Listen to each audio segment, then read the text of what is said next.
আওয়ামী লীগ একদিন পচে গলে নষ্ট হয়ে যাবে, গন্ধ ছড়াবে। ঠিকই আজকে আওয়ামী লীগ কিন্তু পচে গলে নষ্ট হয়ে গেছে, গন্ধ ছড়াচ্ছে। একদিনে একটা মহিলা নেত্রী ৩৮টি জনসভা করতে পারে। ফজরের আজান যখন দিচ্ছে তখন আমরা রাজবাড়ির খেলার মাঠে জনসভা মঞ্চে। এত বড় জানাজা শুধু বাংলাদেশে নয়, সারা পৃথিবীর কোথাও হয়েছে বলে আমার জানা নেই।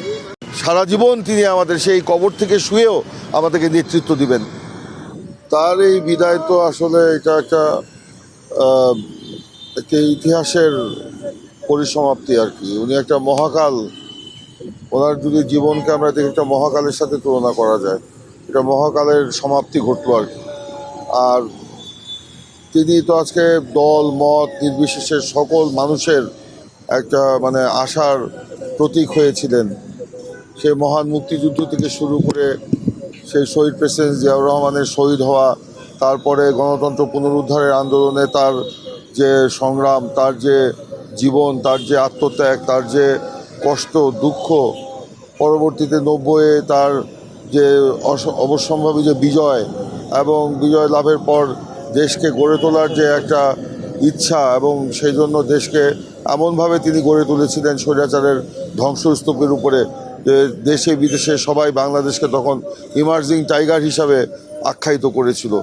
পরবর্তীতে 1/11-এর জরুরি অবস্থার সরকার তার উপর যে নির্যাতন নিপীড়ন চালায়, তার সন্তানদেরকে জিম্মি করে তার উপরে যে একটা চাপ সৃষ্টি করে, তার সেই মুহূর্তেও তিনি সন্তানদের দিকে কিন্তু তাকান নেই, মানুষের জনগণের দিকে তাকিয়েছেন, দেশের জন্য তাকিয়েছেন।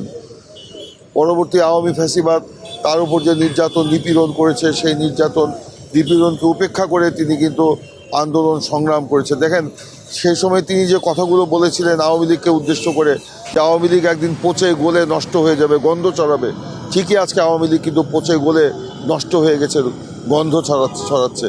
স্টাইল হোক রুচিশীল, পরিচয় হোক রাজকীয়, e commerce platform palace of classy, যেখানে ফ্যাশন মেলে আত্মবিশ্বাসে। শীতের হুডি হোক বা গরমের আরাম, আমরা আছি আপনার পাশে। 100% অরিজিনাল প্রোডাক্ট, দেশের যে কোনো প্রান্তে, ফ্রি হোম ডেলিভারি। অর্ডার করতে ইনবক্স করুন এখনই। Palace of classy, B classy, be confident. তিনি একদিন বলেছিলেন এই আওয়ামী লীগের লোকেরা চোখের পানি ফেলেও কিন্তু বাঁচতে পারবে না।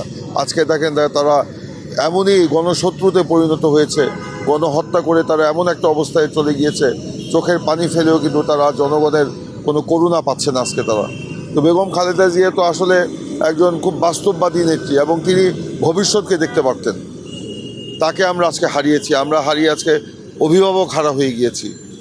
আজকের দিনে আমরা এই শোককে কিভাবে কাটিয়ে উঠাবো আমরা জানি না। তার এই শোককে আমাদেরকে শক্তিতে পরিণত করতে হবে, এবং তার যে অভিজ্ঞতা, তার যে দৃঢ়তা, তার যে মনোবল, এখান থেকে আমাদেরকে এগুলো শিক্ষা নিয়ে আগামী দিনে তারেক রহমানের নেতৃত্বে আমাদের সেই এগিয়ে চলতে হবে। এইটাই হোক আজকের দিনের প্রত্যয়।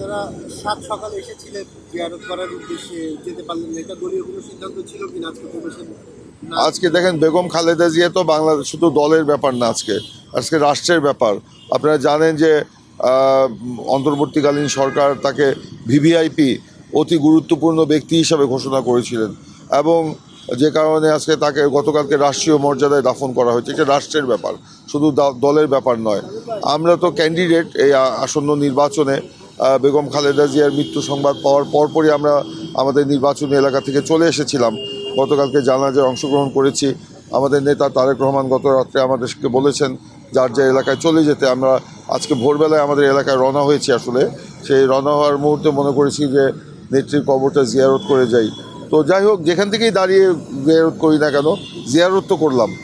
এবং জিয়ারত এটা আপনার ওনার কবরের সামনে দাঁড়িয়েও হতে পারে, রাস্তায় দাঁড়িয়ে হতে পারে, আমার বাসায় বসে হতে পারে, যে কোনো জায়গায় হতে পারে। এই কারণে আমার মনের কোনো অনুশোচনা বা কোনো ক্ষোভ নেই। ওদের রাষ্ট্রের ব্যাপার, রাষ্ট্র যেটা ভালো মনে করবে সেটাই করবে। এখান থেকে দাঁড়িয়ে দোয়া করেছি আল্লাহ যেন আমাদের দোয়াটা কবুল করেন, সেই উসিলায় যেন আল্লাহ তাকে ক্ষমা করে দেন, এবং এই দেশের জনগণের জন্য তিনি যে আত্মত্যাগ করেছেন, যে জীবনকে উৎসর্গ করেছেন, গণতন্ত্রের জন্য লড়াই করেছেন, নিজের জীবনকে তুচ্ছ করে।